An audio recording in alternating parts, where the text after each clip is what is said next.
and work across multiple genres.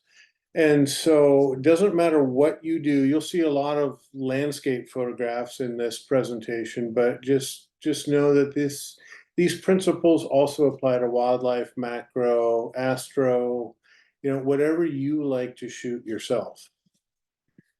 So let's go ahead and see if I can share my screen. That, and we'll do this. And just so you guys know, if you have questions, please feel free to interrupt during the presentation.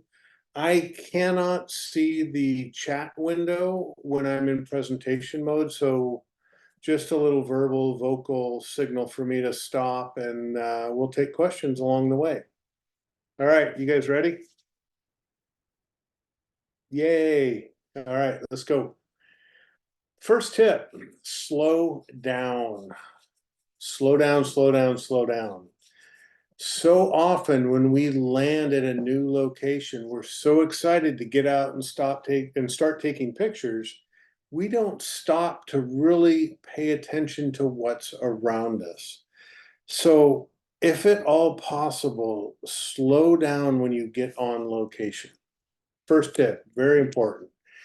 And the reason why I preach this to every workshop that I run, and it's probably my biggest tip that I give everybody, because if you're running around with your head cut off, you can't be creative.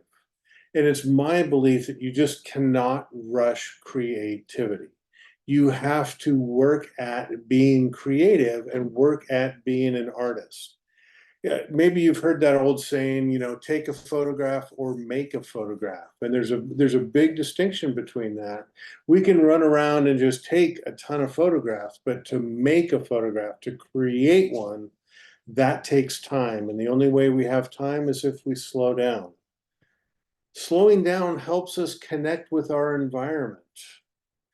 We can feel the location. We can be attuned to the subtleties and nuances of a location that may be a wonderful compositional element. If we're running around crazy like, we won't see subtle pattern, shapes, textures, and colors. Slowing down also helps us connect with ourselves. This is not something that's talked about too often in a lot of the photography channels that you may watch, but really understanding yourself. How are you responding to this location? What are you feeling? What inspires you in this location? Being able to get in touch with that and articulate it to yourself, and then be able to figure out what you want to say about what you're feeling or what this location is inspiring in you. All of that takes time. And the only way you get time is if you slow down. As an example, here's a great photograph that I like of the Olympic National Park. And we were along the coast, and it was a beautiful night along the ocean. And the majority of the photograph itself, it's a nice picture. It's fine. But what I really responded to in this photograph, is this slight, subtle curve of this wave, this foam line. It's a very subtle curve. And if I was not slow and if I was not observing my environment, I would not have seen the way the ocean interacted with the shape of the beach and captured this curve.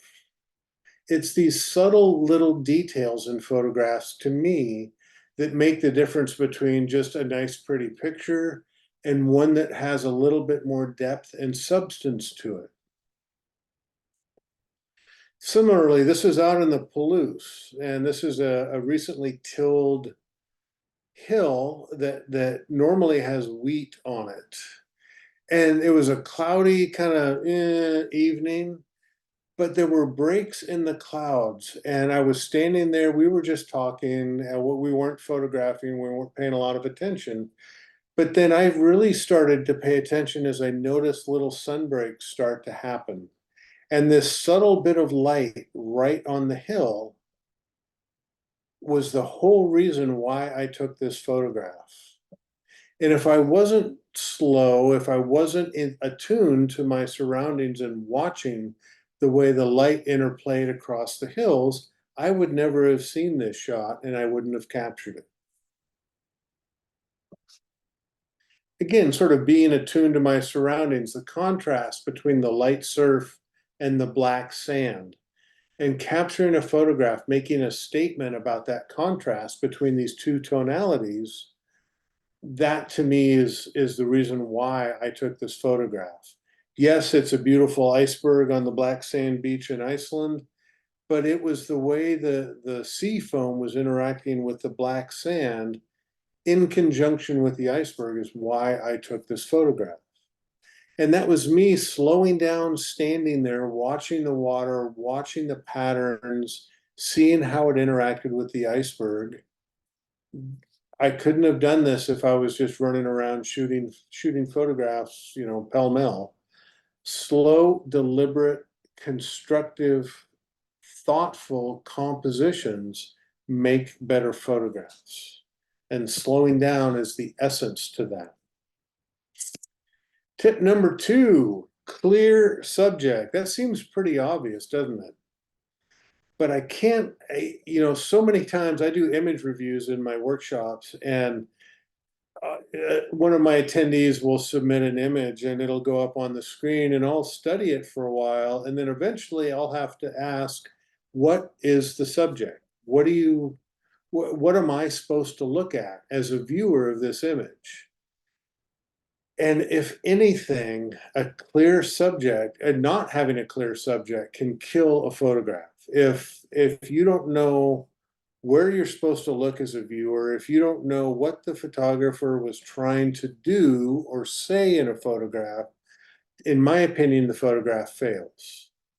So a clear subject and clear intentions for the photograph.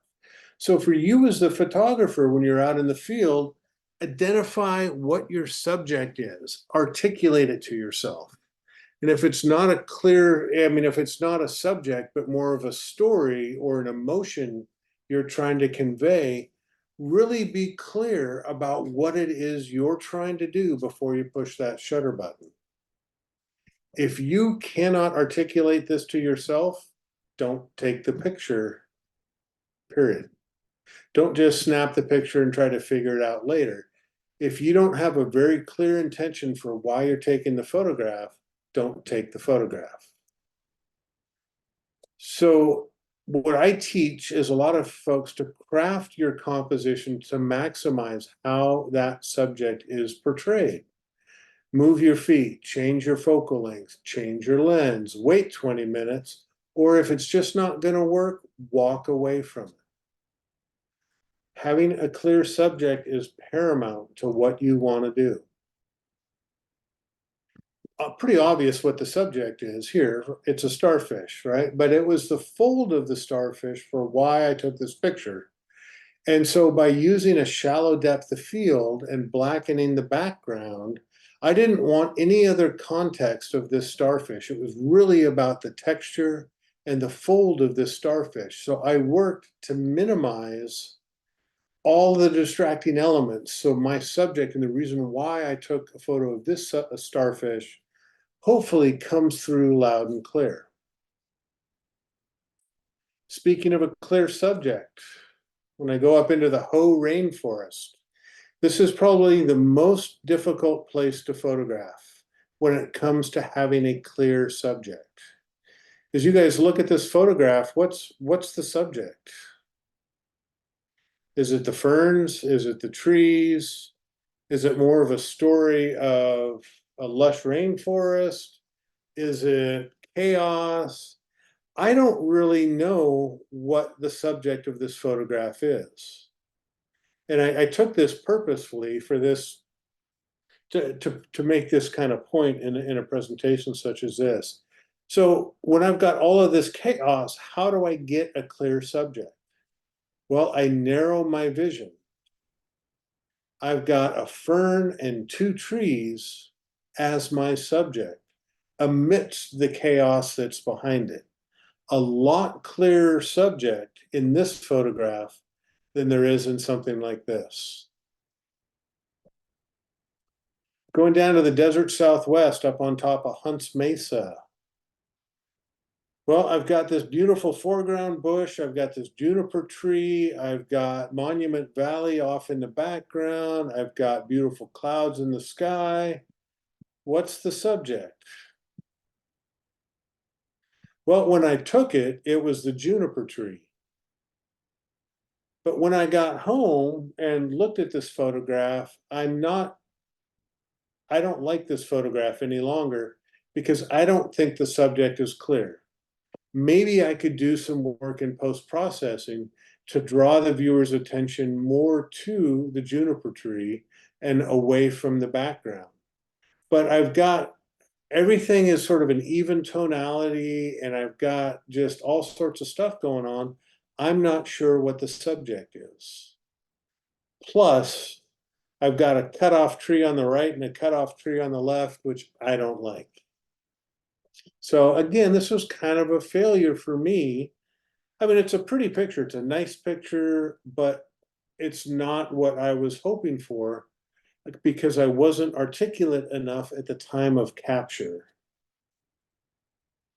Going down to the Oregon coast, we were just talking about that. This is down in Bandon, Oregon. There's sea stacks all out in the ocean in Bandon, and it's almost overwhelming how many sea stacks there are and how you can simplify and isolate on the beach. But as you look at this photograph, look at everything I have going on. I've got the sky, I've got face rock on the left, I've got sea stacks on the right, I've got the sun dipping below the horizon, I've got water motion, I've got texture in the sand. I asked the question, where am I supposed to look? What's the subject? It's a pretty picture, it's a nice picture, but what's the subject? Why did I take this picture? Is it just a pretty picture? If so, great. But if I'm trying to do more, trying to create an artful composition, it doesn't have a clear subject or a clear intent other than a pretty picture. So how do I change that? Here's that face rock on a different night. It's isolated, it's simplified. It's very evident what my subject is and where my viewers should look. Okay, clear subject. Tip number 2. Tip number 3, hopefully everybody knows this, is that there is no bad light. There is no bad light, period. There is certain light for certain subjects. And I think we've all shown up to a location expecting a beautiful sunset and we get flat skies with gray clouds, or we're expecting beautiful even flat light and we get harsh shadows and bright sunlight. So certain subjects aren't great in certain light. If the light is not right for your chosen subject at the time, adapt. There's always something to photograph, always. It may not be what you intended to photograph when you set out, but there's always something to photograph. So light is never an excuse for not coming back with a pleasing image in my head. As an example, I was out on the Washington coast and I went out kind of hoping that I might see a decent sunset, but this is what I saw. And it was, it's a beautiful, stormy, lots of drama, but I wasn't feeling it. There wasn't enough definition in the clouds. It just didn't spark my creative interest. And because that light was bad, I turned my back to the ocean and walked inland just a little bit. Really even wonderful flat light. And I came away with this photograph, which I absolutely love. So I found a great subject given the light that was there. This is the Hoh River up in Washington, and it was sort of, it wasn't flat light, but it wasn't sunny light. It was just a weird, funky light, and I couldn't quite find a creative inspiration given this light for a broader type of photograph such as this. So what did I do? I put on a long telephoto lens and I got into my abstract mode and just started shooting water motion. And the light that I had was great for doing this kind of stuff. There is no bad light. I parked my car one day and because I wanted to go down and photograph the beach, and I got about 10 yards up the trail and I saw this. I spent an hour just photographing this light and I never made it to the beach. Light is what we photograph, light is why we photograph oftentimes. And so it doesn't matter what, to me, it doesn't matter what the subject is. If the light is great, I will photograph it. I will find a way to photograph it. So there is no bad light. You can always find something to shoot. And unfortunately, this image started me down this path of. I've started now a collection of trails, various trails that I hike on in my different workshops, and so now I have a whole collection of trails, and this is the one that started it. Tip number 4. Turn around and look down. Turn around and look down. Oftentimes, when we're at beautiful locations, it's very easy to fixate on your main subject. But there are photographs behind us, there are photographs at our feet, there are photographs to our sides.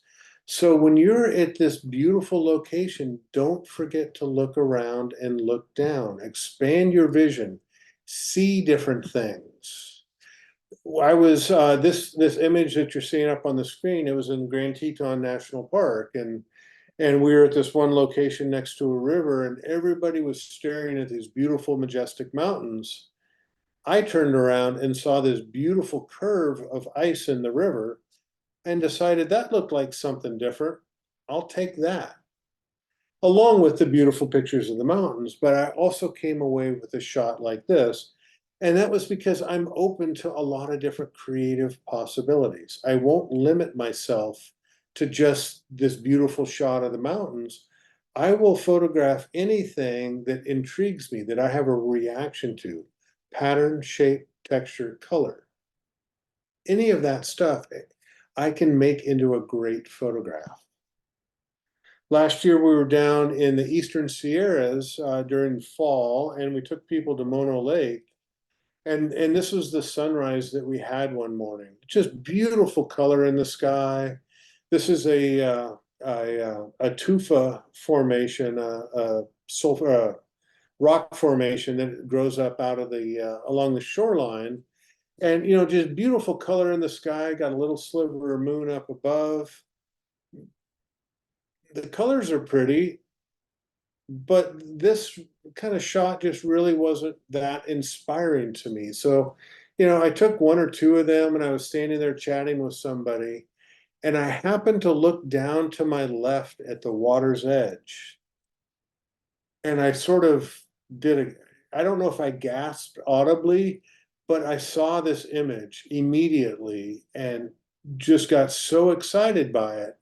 Because at the time, this color and the reflection on the water and these little branches poking up out of the water with the angle of this sand line, for some reason, I had a very strong emotional reaction to it. And that was my photograph from that morning, more so than that wide angle sunrise that I showed previously.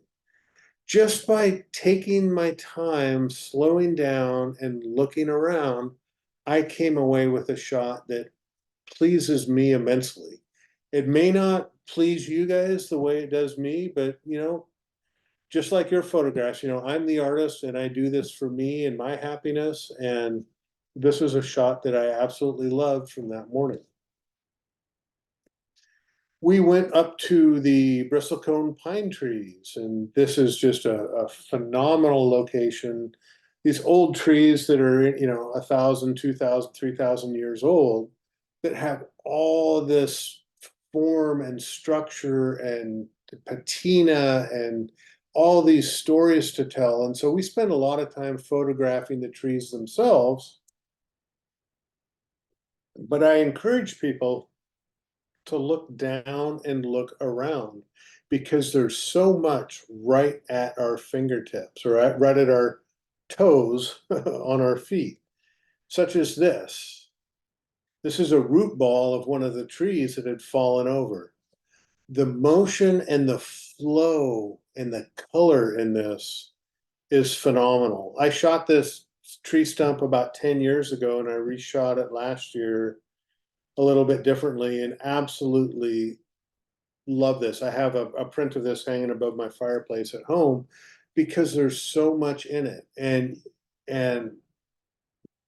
I found this by just spending my time not looking at the trees, but looking down at the ground. Another one that I found on the ground is a shot like this. Tells a great story of the forest floor. Great texture, great tone, great color in a shot like this. And it works for me. Looking down, looking around. Going back to the Tetons, this is the real famous Ansel Adams Snake River overlook in the Tetons. And I go there every winter and take folks to this particular lookout. And we had just a bluebird gorgeous day. People were, enjoying photographing that. And as they were working, I turned around and I saw that. Those are rabbit tracks in the snow. And with a low angle sun of early, early to mid morning, the texture of the snow really came out in stark relief. And with these tracks running diagonally through my composition, I feel it tells a really wonderful story. So I captured the Tetons, and I walked away with a shot such as this, which to me is really pleasing.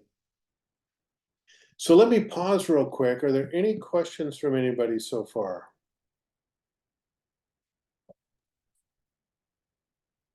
Doesn't look like it. Thank you, All John. right, that sounds great.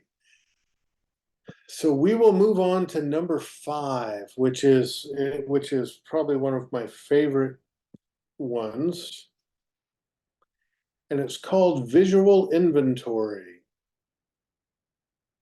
Maybe a few of you know what a visual inventory is, but this is another one of the points that I really spend a lot of time with folks out in the field, taking a visual inventory before you push the shutter button.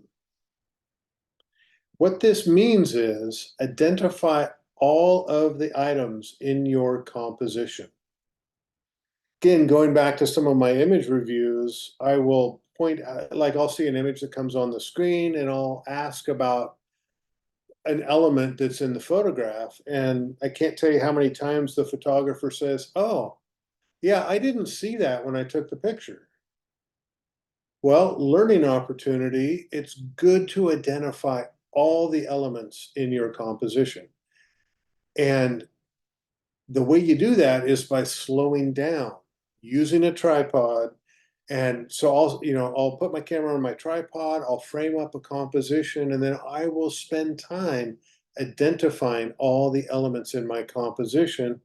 And I will make a decision whether to include or exclude those elements in my composition. I will make a choice, a conscious choice, whether to have them in or out of my composition based upon my subject, the story I want to tell, and the relationships of all of these elements together and to my subject.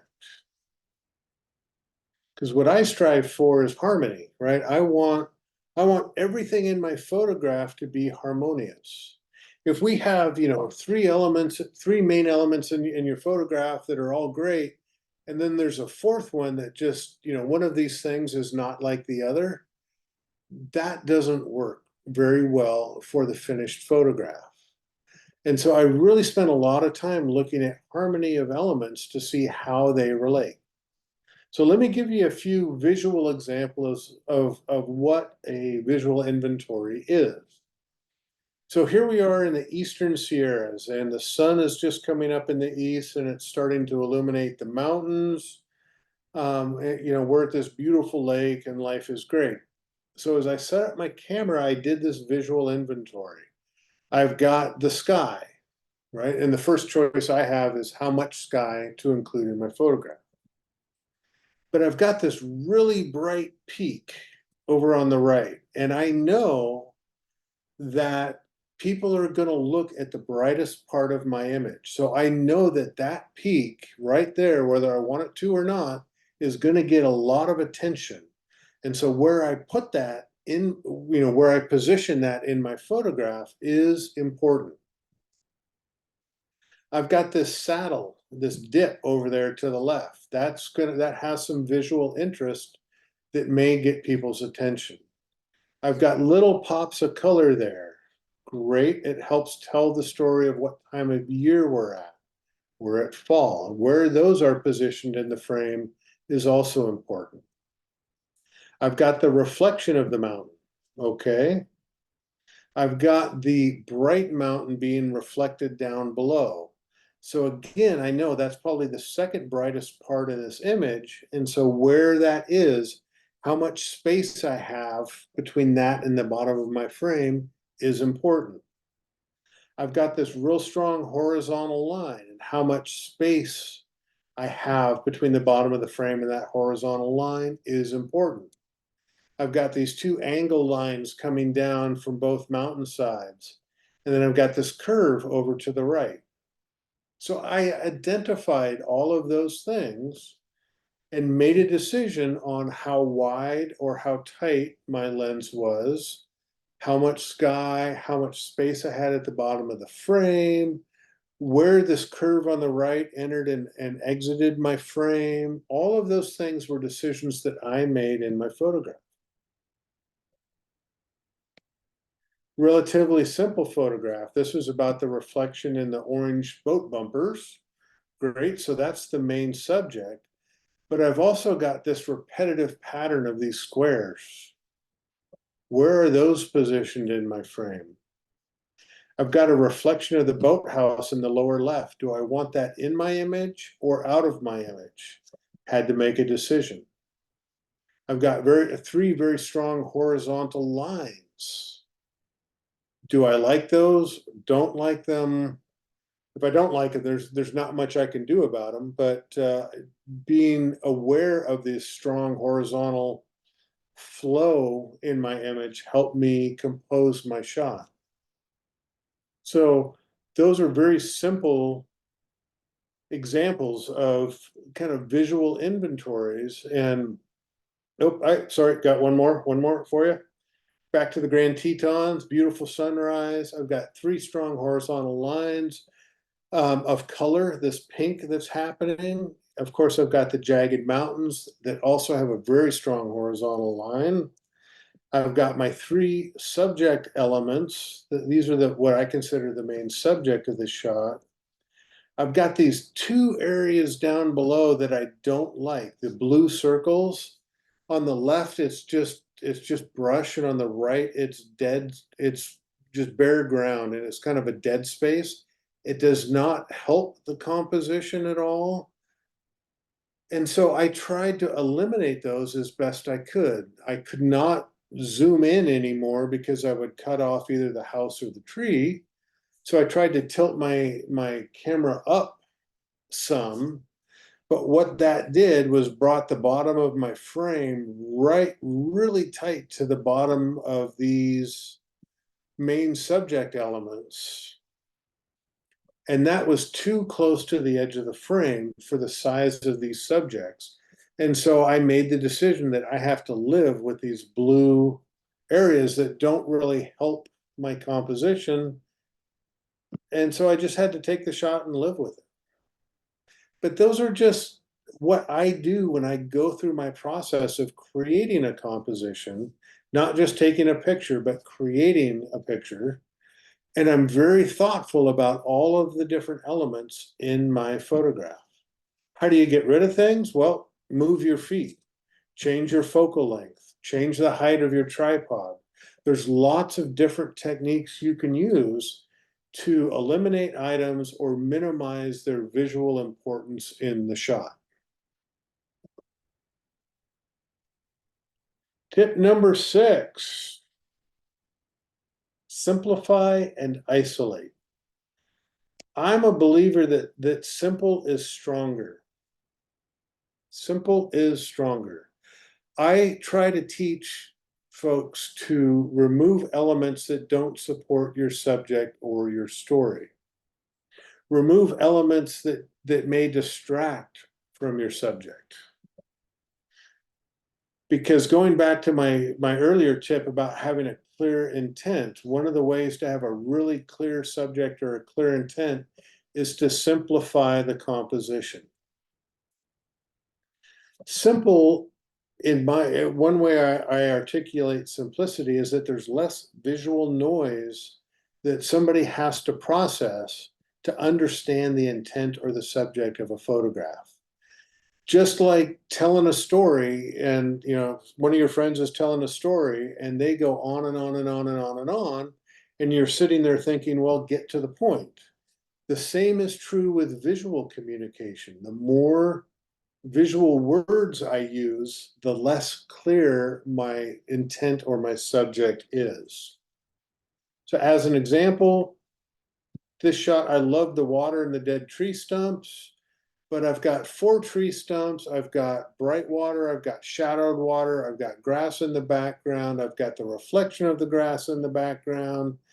It's an interesting picture, but it's kind of a mess when it comes to simple, clear intent. What happens when I do that? I still have some reflections of the other tree stumps.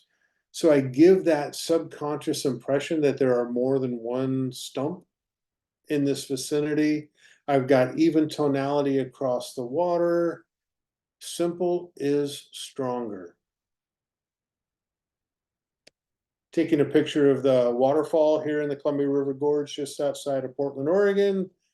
This is La Tourelle Falls, beautiful falls, got this basalt, columnar basalt amphitheater around it. But this is what it looks like just taking a tourist snapshot of the whole waterfall. What happens when I try to simplify it? I still have the intent of the waterfall, the intent of the columnar basalt. I have the stream, the foliage. This is a lot stronger photograph than this is. What happens if I simplify this even further? Oh, now we're almost getting into the abstract space, right? But this is about falling water. This is about a waterfall in the context of this basalt amphitheater. This is about falling water. My intent almost changes by removing too much out of the photograph. But simple is strong. I believe, my goal as a photographer is to make people feel good. I want them to be relaxed. I don't want tension. I want them to understand and appreciate the beauty of this world.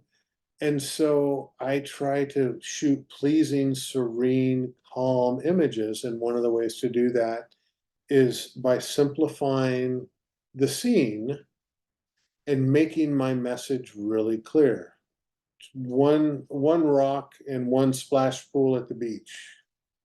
One tree clinging to the red rock in Canyon de Chelly down in Arizona.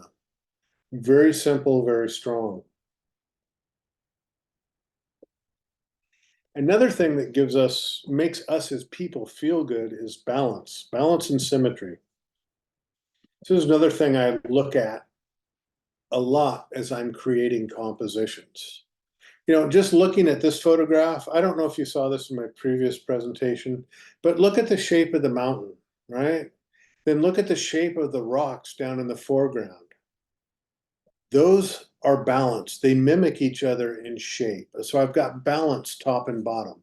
I've got snowbanks left and right. Those balance each other out. I've got tree lines left and right. Those balance each other out. I've got water dividing around those rocks in the foreground that balance it out. This image is very balanced, and that was done with intent by me as a photographer.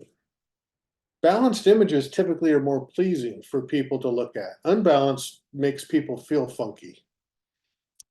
And balance can happen with shapes, as I just pointed out, or visual weight. In visual weight, generally darker subjects, darker elements are considered weightier or heavier. And so if I've got a really dark subject on one side and nothing on the other side of my frame, it might feel a little unbalanced because there's so much visual weight on one side of my frame.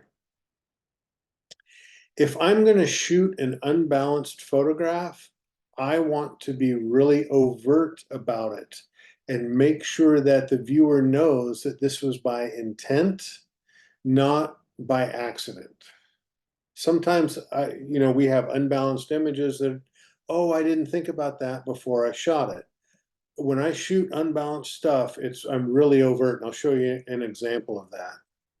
But other examples of balance and symmetry, look at the shape of the tufa in the foreground and look at the shape of the mountains in the background. Very symmetrical. I moved my feet until the peaks of the tufa in the foreground, as closely as I could, lined up to the peaks of the mountains in the background because I wanted that symmetry. The amount of open space of grass I had, the amount of real estate I devoted to grass is about the same real estate I devoted to the sky. So I have balance in the tones. I've got blue tones up above and green and brown down below, and I've got the same amount of space devoted to each. Very balanced and symmetrical image. Fog on the Oregon coast, this fog bank that came in and enveloped the sea stacks. I purposely did a very balanced photograph with this. Look at the three zones of tonality that I have. The water down below, the fog in the middle, and the sky up above. Pretty evenly distributed. And then to go along with that, where I positioned these sea stacks, the space that I had between the left-hand side and the right-hand side of the frame, I positioned them halfway up in the frame, and so it was right along kind of the midpoint of my frame. That was very intentional because it gives it a very balanced feel. There's, many of you may have heard the old adage of don't put the horizon line right in the middle of your frame, and generally there's a lot of truth to that, but there's also a lot of reasons to break that rule or break that tip. And I do it in instances like this where I want a very balanced photograph. Going back to the unbalanced photograph, this is very unbalanced. Can you feel all the visual weight on the right-hand side of this photograph? Very unbalanced. If I was shooting this and I wanted to tell a story about the sea stack in the distance with the waves in the foreground, this image wouldn't work being so unbalanced. Because I was here in this one location, what I had to do, because I knew it was going to be unbalanced, is make this image about this foreground crack that I have. So I got low and I tilted my camera down to really accentuate this foreground crack. So it was about this crack with the ocean, and oh, by the way, there happens to be a sea stack in the back. Because I knew this was going to be unbalanced, I wanted to bring more of the focal point of this image into this foreground that feels a little bit more balanced. Make sense? Balance and symmetry. We as humans love balance. It makes us feel good. And because I want to make people feel good, that's why I like balance. Tip number 8. Space, the final frontier. Space or negative space, and the use of space in your photographs. Space is a wonderful tool for us to help tell a story. An image like this, right? I wanted to tell a desolate, cold, bleak story. And the way to do that is to leave a lot of negative space around my one sole subject in the photograph. Even when you're not telling a story quite like that, it's critical, I think, to leave enough space around your subject and your important compositional elements that are in your composition. Oops, hold on. Somehow, okay, there we go. Space reduces tension. If this tree would have been half the distance towards the right-hand side of this frame, we would have started to introduce tension into the photograph. Whenever we're close, our subject or our elements are close to the edges of our composition, our shoulders start to go up a little bit. We start to feel a little tension. Negative space is also a great tool. So negative space is, a lot of space that does not have any content in it, such as the sky in this photograph is negative space. The space down below is just regular space because it's got texture and color to it. So I really love to examine and look at space around and in my photographs. A shot like this, right? Space is critical in a shot like this. First off, the space between the piling and the bottom and the left-hand side of my frame, the space between the ship's mast and the top of my frame and the right-hand side. I wanted enough room for these two compositional elements to breathe, to feel good, to not be bound up in tension. Then I also spent time looking at the space between the piling and the boat. And you might think, well, as a photographer, I can't really move the boat, right? I can't adjust that space, so why would I look at it? Well, I can move my feet and I can change the relationship or the angle between that piling and that boat. So I can increase or decrease that amount of space by changing the angle with which I shoot this photograph. So I looked at that space and it was important to me. As a bad example, look at this lighthouse. So this lighthouse, of course, is the main subject, and it's really big in the frame. My subject is huge in my composition. And because it's so big, look at how close it is to the left-hand side of the frame. It doesn't feel good. Being that big of a subject, that close to the edge of my frame, it introduces tension and it doesn't feel good. How should I have shot that? Like that. Now my subject has room to breathe. All the light around the subject can fully resolve itself. So leave enough space around your subjects, especially if they're large in your composition. And of course, shooting wildlife, of course, we leave a lot of space sometimes around wildlife. In this case, right, there's elk walking along this trail, and I wanted to have this illusion that I could envision the elk continuing to walk through my frame. On the left, he's looking into the majority of the frame, so we can envision him traveling through this path. And I left a lot of space up above this elk to give context to this animal in its environment, because it was winter, it was about 2 degrees above zero, and I wanted to try to bring some of that feeling into this photograph. So space helped me do that. Sometimes photographs are all just about negative space, right? I've got a little bit of texture in the sand in the foreground, but right before the surf line, it's smooth. The sky is smooth. This is all about negative space. And the last little tidbit on space, notice that there's a little bit of space between these two rocks. If these rocks would have overlapped, this shot would not have been nearly as nice as it is. Which leads me to tip number 9. eliminate, you like that segue? That worked out pretty well. Eliminating merges. What's a merge? A merge is when your subjects or important elements cross over one another in a photograph. I work hard to avoid merges. Look at this first tree right in the middle and look how it overlaps this back tree and the other tree on the left. It merged with both of those trees. And what that does is it reduces the visual impact of this front tree because it's sort of muddied in with these trees behind it. It's reduced the visual impact of this tree.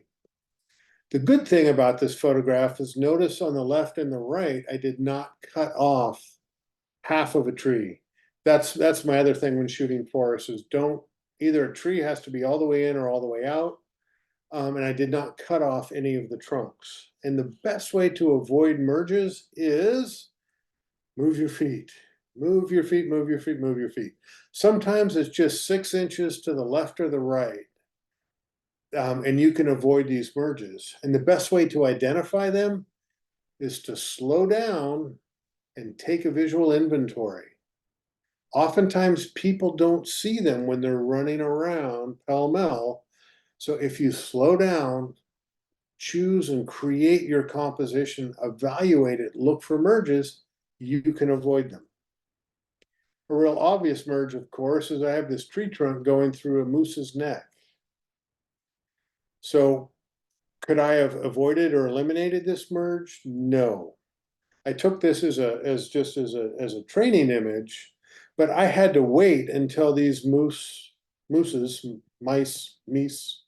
moved out of this stand of trees, and so I could just completely eliminate the merge. But I had to wait about 20 minutes for them to quit playing around and get out into the open. Going back to this image up in the tree in the bristlecone pine forest, right? I even look at the branches. Look at how these branches overlap one another. I moved my feet. I walked around this tree a couple of times trying to avoid these merges, and I couldn't. I took the picture anyway because it wasn't a deal killer, but I tried really hard to not have these things overlap because it decreases the visual impact of each one of these branches. Here's a different tree that I took, and I was able to eliminate this merge in this green circle, which was great, but I couldn't eliminate that one. But I still decided to take the photograph because I felt that green circle win. I'll take that win because those two branches were important to me visually. You know, out here back on Bandon Beach, right? Look at the space I have here. That was critically important because these two C stacks are fairly large in my frame and they're dark, so they have visual weight, which implies visual importance. I wanted to have space between those two. But notice that I still have overlaps and merges there with those little rocks and face rock. Because those rocks are smaller, not as important, I felt it was okay to live with this merge, but I acknowledged it and recognized it before I took the photograph.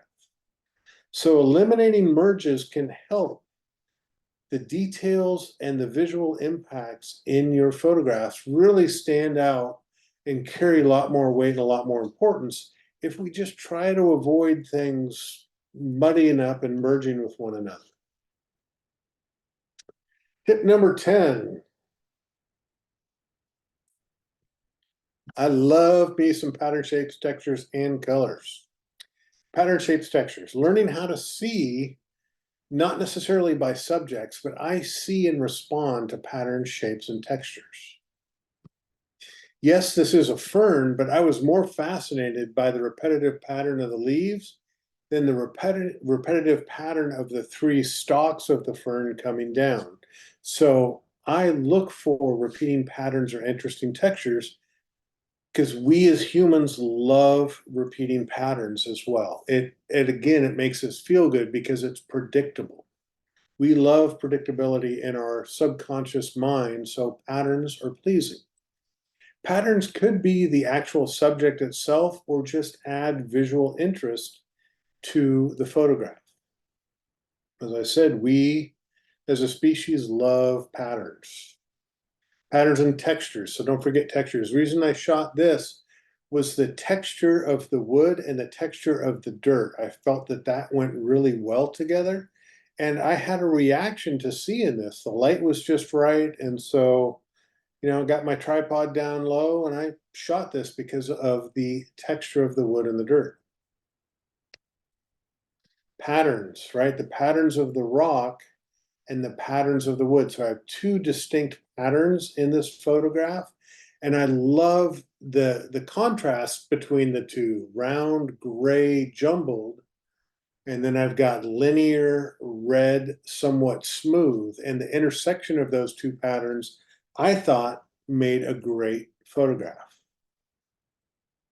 I also look for instances where patterns are disrupted, because when we disrupt a repetitive pattern, it gets attention.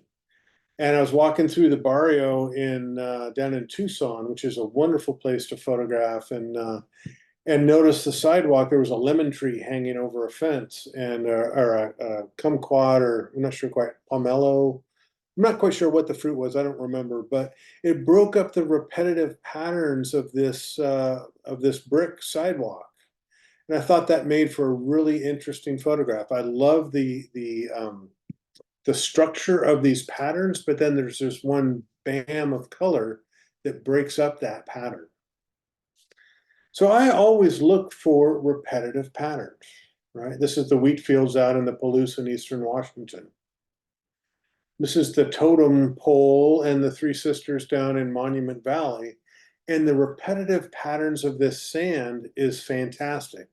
But then coupled with the repetitive shape of these spires mimics the repetitive patterns down here. So I get balance, I get some symmetry between my foreground and my background. We love repetitive patterns.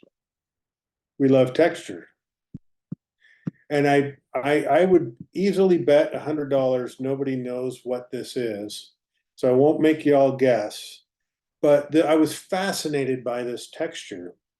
This is an old tire off of a 1950s tractor that's been sitting out in the elements for 50, 60 years. And it had developed this patina and this structure, and I just loved this pattern. The texture of the horse's hair out in Iceland, right? This was not about the horse. This was about the texture and the tonality of its fur, of its hair. Sometimes these textures, patterns, shapes, and or colors can be the subject itself of a photograph. Another example of breaking up a repetitive pattern. This is the sun shining through a doorway and the shadows that are crossing this rectangular pattern that I have going on. So pattern, shape, textures, and colors, they are always of interest to us as humans. And I really learned to see and respond to pattern, shapes, textures, and colors. All right, we're getting, sorry, wrong direction. We're getting close. Leading lines, right? Leading lines are pretty obvious. We use a lot of leading lines as photographers. Why? Well, leading lines help direct the viewer. It helps provide visual interest, of course. But one reason why I like leading lines that a lot of people don't talk about is it can act as an anchor for people. Have you ever looked at an image or a painting and sort of gotten lost visually? Sometimes it's nice to come back to an anchor point or a starting point and revisit the photograph again with some place that you know subconsciously how to follow. And leading lines do that. They give us a concrete point to return to if we get lost in the image. So I use leading lines a lot, both obvious ones like this and like this, very obvious leading lines, right? But there's also very subtle leading lines. The difference between the wet sand and the dry sand and how this goes off into the distance, into the background, that's a leading line. These foam bubbles, how they go off, are a leading line. Even the reflection of this stack and how it lines up with these bubbles, that's sort of a leading line going off in this direction. So I've actually got 3 different lines in this photograph that work kind of well. Sometimes you got to be a little close or a little careful of leading lines. This is kind of like this first image, this same location, but I've got this great bright leading line channel here, which is great, but I've got another one over here. So I'm a bit confused as a viewer. Which line should I follow? Where should I go? So sometimes you have to be careful of how many leading lines you might have in a photograph, but they can be really powerful tools for us as visual artists to help get the viewer out into the scene. This doesn't really look like a leading line per se, but the shape of this foreground wave, it's a V, it's an arrow pointing. It's literally a directional arrow pointing through these rocks to the background.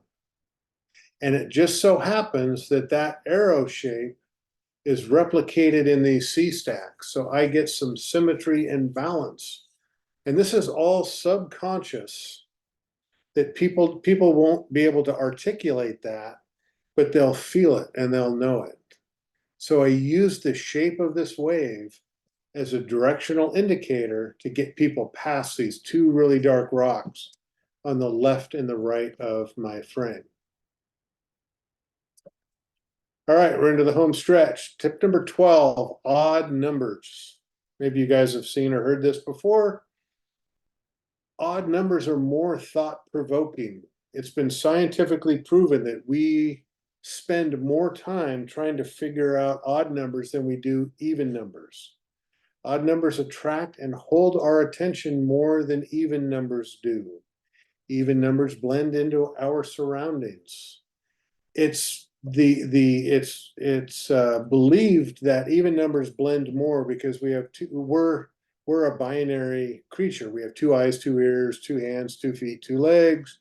So we live in the world of 2s. But when we are presented visually with odd numbers, we have to stop and think about it. We have to stop and count how many elements there are. And that's why odd numbers are more thought-provoking than even numbers. So whenever I get a chance, I shoot odd numbers.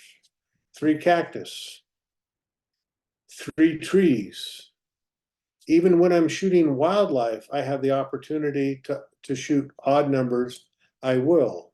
3 reindeer, 3 horses, 3 bison, 3 bears. Odd numbers work. And not just 3. 1, 5, 9, and 7 also work. I don't have 7 there, but I got 1, 5, and 9. But odd numbers work for us to get and to attract and hold attention more. And, all of us share our images. And whether we want to admit to it or not, we want people to like our images and we want people to look at them. And so employing some psychological, I don't want to say tricks, but techniques to get and hold attention is always a nice thing to do as an artist. The great artists, the great painters of throughout history have used all sorts of techniques to get and hold people's attention. Why shouldn't we as photographers? Tip 13, orientation of your camera. Some subjects, like a waterfall, demand a certain orientation. When possible, I highly encourage you to shoot both vertical and horizontal if your subject and or your story permits you to do so. And if you don't use an L bracket on your camera, I highly recommend you to use it. So an L bracket goes on your camera, which goes on your tripod. It's real easy to go from a horizontal to a vertical orientation. It is the #1 accessory I buy for every new camera body that I buy. Subject like this, my main subject is that rock. Yeah, there's a beautiful sky and an ocean behind it, but that rock is flat and wide. I shot it horizontal, I shot it vertical, and I threw the vertical ones in the trash can the minute I got home because it just did not feel right. This was a horizontal subject. It demanded to be shot horizontally. Vertical subject demanded to be shot vertically. This shot, these little lines in the sand really attracted me, and I wanted to capture them in the context of being at the beach with the sea stacks behind it. So my camera happened to be on my tripod in a horizontal manner. So I got my tripod down low, shot this comp, just about walked away from it. And then I thought, you know what? I want to shoot this vertically and compare the two. And this is the vertical shot. How I interpret this is, yeah, in the horizontal, I acknowledge the lines in the sand, the curves in the sand, but more of they have less visual importance than I would have liked, because now I can see a lot of the horizon line and the sea stacks and the ocean. When I do a shot like this, I tilted my camera down just a little bit to accentuate and distort the near field lines for me, really brought them larger into my photograph. So to me, the emphasis is more on these lines and that little bit of seaweed. And yes, they're in context of the sea stacks. And this is why I shot the photograph, was the lines. So by shooting both, I was able to figure out which one I liked better for why I shot the photograph, and it happened to be this one. But shot like this is Iceland 2 winters ago. I was over there shooting the aurora, and you could shoot it horizontally, and I get this. It's more about the mountains with the aurora overhead. But when I shoot it vertically, now I've got this long ribbon of aurora that tells a very different story. It's less about the mountains and more about the long line of the aurora. So the orientation really matters depending on the story you want to tell. Tip 14, the height and the angle to your subject is extremely important. Shoot at different heights. Oftentimes we get really lazy and shoot at our full height standing up. I see the world from 6 feet off the ground, and so it's really common to shoot that way.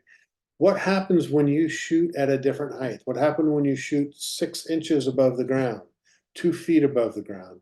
Everybody's used to seeing the world at head height. When we present them at a different height, they react differently and they see images differently when they're shot at different heights. Different angles produce different results. How many of you all shoot the back of a flower? We all shoot the front of the flower. Try shooting the back of a flower and see what kind of reaction you get.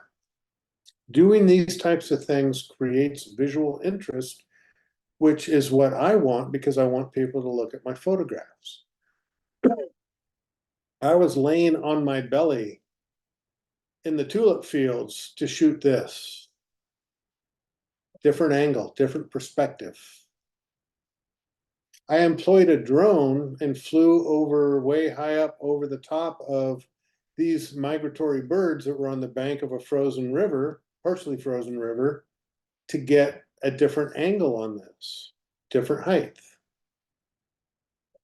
Near and dear to Charles's heart. Charles Standard came, I don't know if this was the trip, but I got down at river level to shoot this bear wading across the river, because I wanted to be at the same height as my subject. And it just gave this wonderful presentation. It makes me feel like I am there with the animal by getting down at its level, right? Different heights can produce some amazingly different results. The last tip I have for you, color or monochrome. Okay, this can be, depending if you like monochrome. Monochrome doesn't have to be black and white. Monochrome can be all green, all blue. Monochrome means single color or single chroma. Color, we know it can be extremely powerful, and color can be extremely distracting. I decide in the field based upon my subject and the light, whether I want to shoot in color or monochrome as a final result. Rarely can I shoot something in the field and then decide later at home. Usually, because when I shoot monochrome, it's about tonalities. And I look at the tonal spread, remember the zone system, and I look at all the different zones and how they're dispersed around the image and the structure. And I can't hide behind a veil of color. And so when I'm shooting monochrome, I compose and think differently than when I'm composing and doing color work in the field. So I compose a photograph based on my choice. We know red is very powerful, right? Red, a lot of photographers still to this day carry red jackets and put them on people out in the field because our eyes are drawn to red, and we will instantly go to a red jacket sitting out in the middle of the Alaska tundra. Color, right? The color is a big part of a shot like this. And yes, it's all red. And yes, I just said red is the most powerful color, but I am breaking up that sea of red with yellow. So the difference in color is what grabs attention here. And so I used that difference in color to great effect in a shot like this. I don't know if you can see it through Zoom or on your monitors, but the pastel colors on this frozen lagoon in Iceland were just magnificent. So color was a huge part of this story, and I shot it as such. Of course, color is a huge part of this story, these blue boat bumpers. It's all about color, all about color. A shot like this, I wanted mood, I wanted ambiance, I wanted the rugged texture of these mountains. I didn't want to distract with color, so I got rid of it and I composed in monochrome. For storytelling, monochrome is fantastic. This is an old town up in eastern Washington, and I wanted to tell that old dilapidated story, and color would not have served my story well, so I got rid of it. Monochrome is fantastic for texture, for grit, for grime. And so, these chain links are about a foot long. Each link is about a foot. It's a massive chain.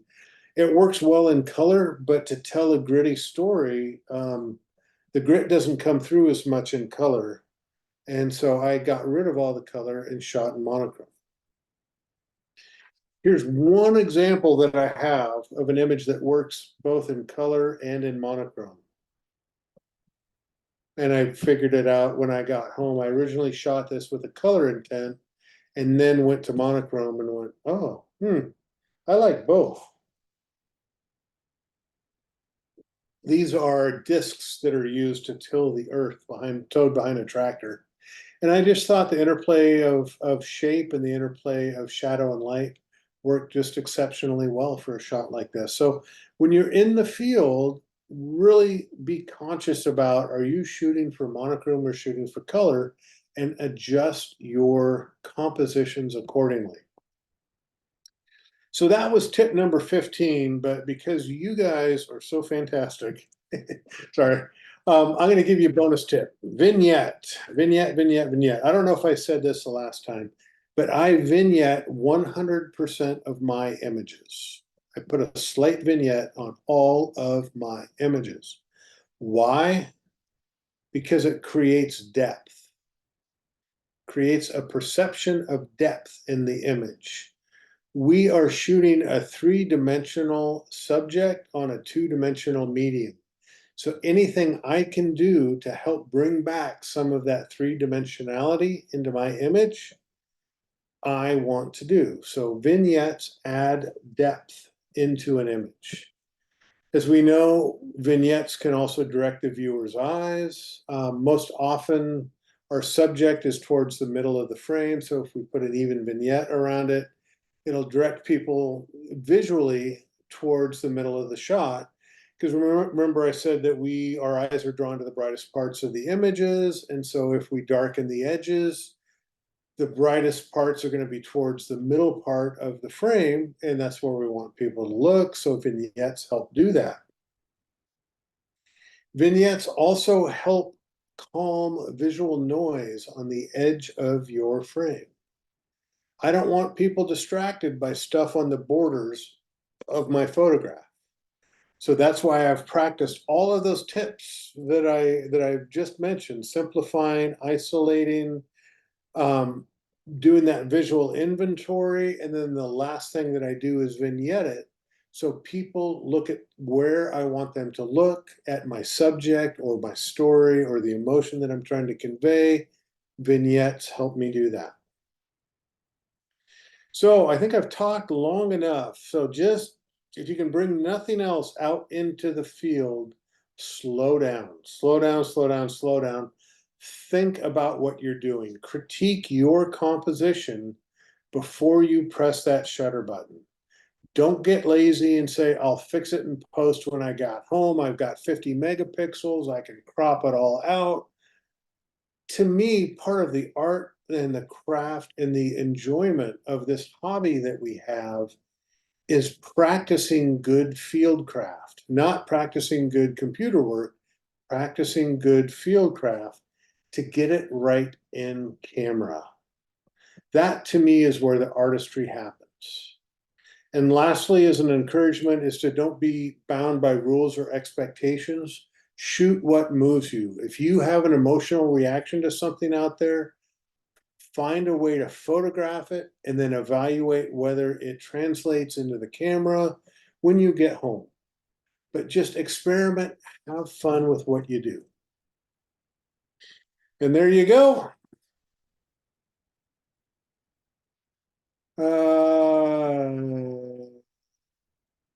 Say okay to that. Stop sharing. I'm done talking. Well, you did a really good job talking. We appreciate every bit of it. I learned Yes, something I because talk a lot. I tend to walk too fast and go through it too quickly. Stopping and thinking about it is not one of my strong suits. I'll put it that way. It's a learned behavior. It's a really is a learned behavior. You have to be really conscious about wanting to practice that.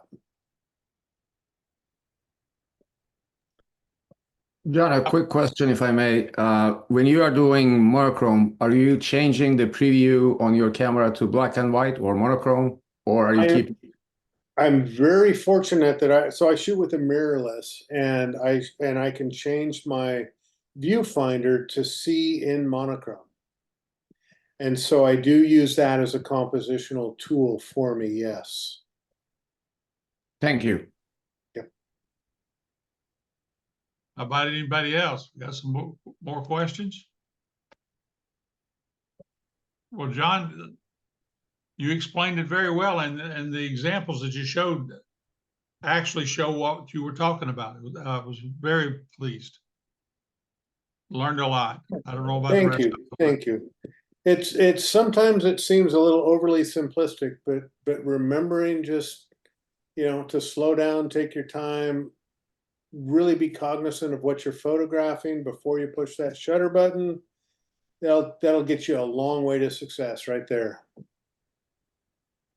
Anybody? John, always good to see you, and hope to see you again real soon. Thank you for Yes. your presentation.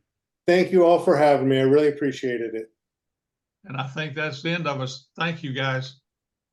See y'all Thanks, next Carlos. time. Thanks, John. Bye-bye. Thank you, John.